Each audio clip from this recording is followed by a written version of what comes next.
Ayun ang maninigil ng buwis. Bumaba ka sa kayo. Ako'y tutuloy sa bahay mo. Sa bahay ko? Sinong gustong tumuloy sa bahay niya? Paano nakilala ni Zacchaeus si Jesus?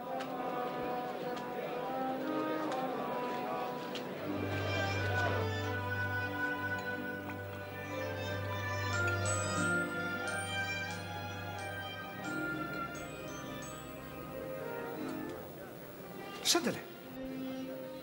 Ibibigay ko ang kalahati ng kayamanan ko sa mga mahihirap. At kung may dinayaman ako, isasauli ko ito ng makaapat.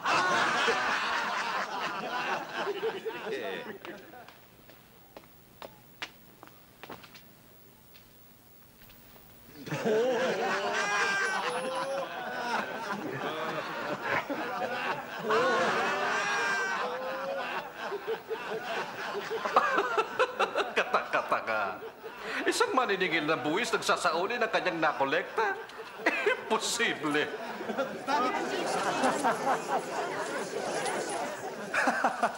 Dumating sa tahanang ito ang kaligtasan, pagkat ang taong ito ay lahi rin ni Abraham. Naparito ang anak ng tao upang iligtas ang nawala.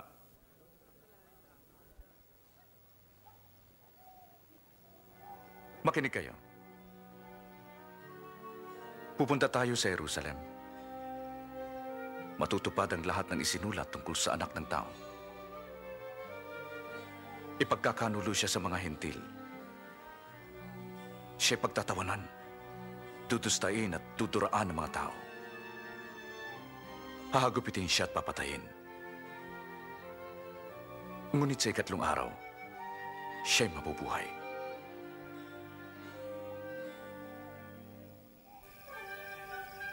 Nagpauna si Jesus patungong Jerusalem.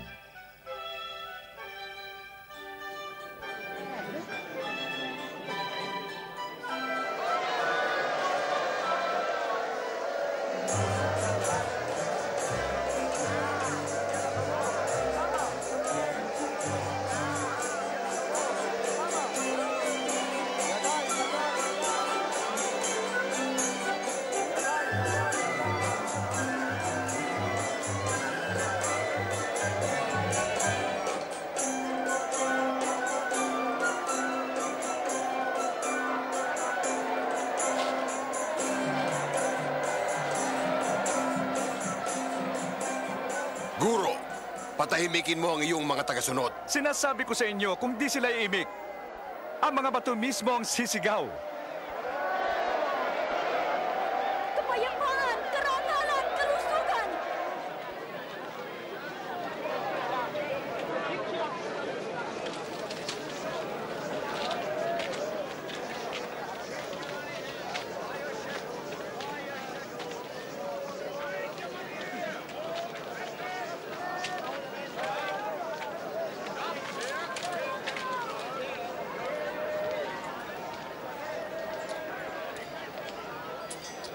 Dalawampu, 21, 22, 23, 24.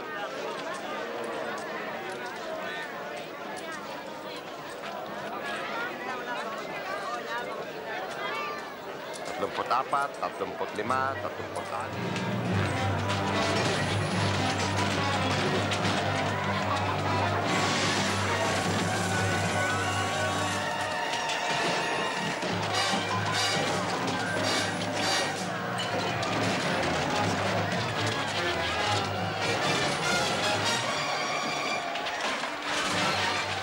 Nasusulat, bahay dasala ng bahay ko, ngunit ginawa niyo itong pugad ng mga magnanakaw.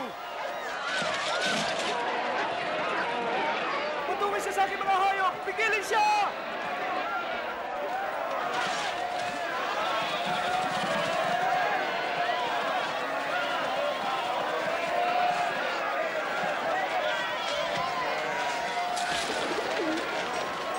Tawagan niyo mga gwardya! Mga gwardya!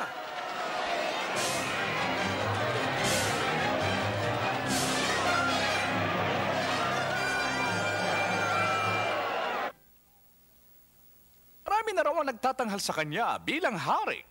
Hari? Hari ng pulubit magnanakaw? May katulad siya noon, dumating, nangaral, umalis, at nakalimutan. Hindi mo ba nakikita? Dumarami ang tagasunod niya. Hanga ang mga tao sa kanya. At hari ang tingin sa kanya? Binabalaan ko kayo. Kung ang taong ito ay patuloy na manggugulo, mananagot kayo sa akin.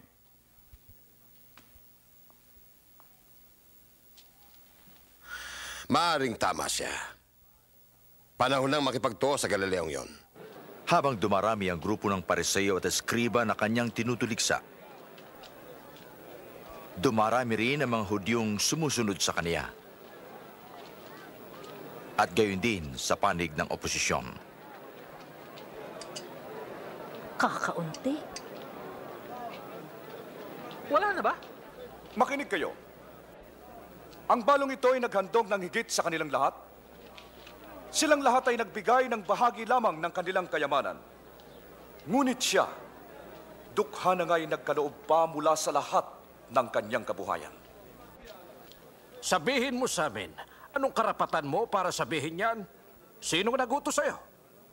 Tatanungin ko kayo. Sa Diyos ba o sa tao nagbuhat ang bautismo ni Juan?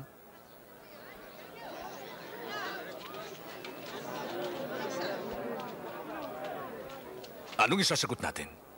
Kung sabihin nating mula sa Diyos, sasabihin niya na, ba't di niyo pinaniwalaan si Juan? Kung sabihin naman natin mula sa tao, babatuin nila tayo. Naniniwala silang si Juan ay propeta. Kung saan nagmula, di namin alam. Di ko rin sasabihin kung kanino nagmula ang karapatan kong ito.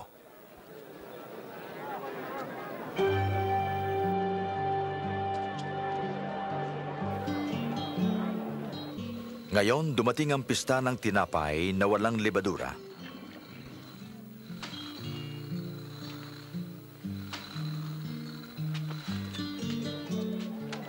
Inutusan ni Jesus si Pedro at Juan upang ihanda ang hapunang Pampaskwa.